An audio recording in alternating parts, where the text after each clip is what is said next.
All right, here's the deal. The radio station is voice tracked 24/7. The program director sends the playlist in advance to each of the announcers. They record their raps and their intros and their backsells, and they save the files in a pre-designed name, date, and number system. And they drop those into a cloud folder where they're then downloaded and pulled into the station's automation playout system. In Music One, we schedule them all using a single non-music category. Inside the category, we have an audio card for each of the announcers. The voice tracks for each announcer are restricted, prevented from scheduling in any hour except their own. Daily voice tracks by each announcer can only schedule in the white hour blocks. Now, here is Michael, the weekend voice, and his tracks run only on Sunday from 9 a.m. through 2 p.m. Keep your eyes on those blocks as I scroll back through all of the other announcers, and you'll see that no other announcer can schedule in this time period. Here's how to custom design a voice track name, date, and numbering system. This radio station has an automation system that uses a simple M3U type playlist, and that means that the cart number for each track will be a drive path file name.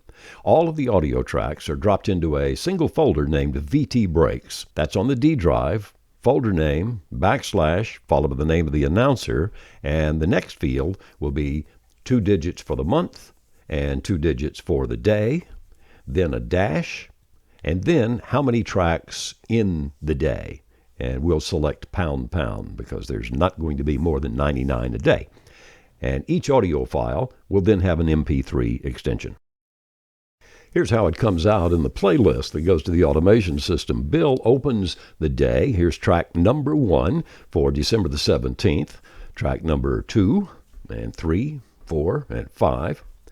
Jump ahead a few hours. Here's Joanne's shift, track number 10, track number 11, and it's like that throughout the day.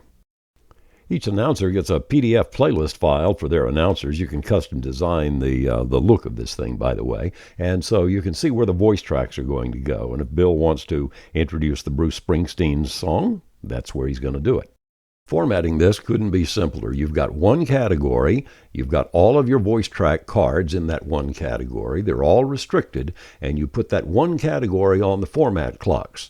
Wherever you've got the voice track category, it'll put in the proper announcer for that hour, it'll put in the proper number for that hour, and if the announcer happens to forget one, it'll just seg from, in this case, the current into the gold B, and nobody will notice that something was missing.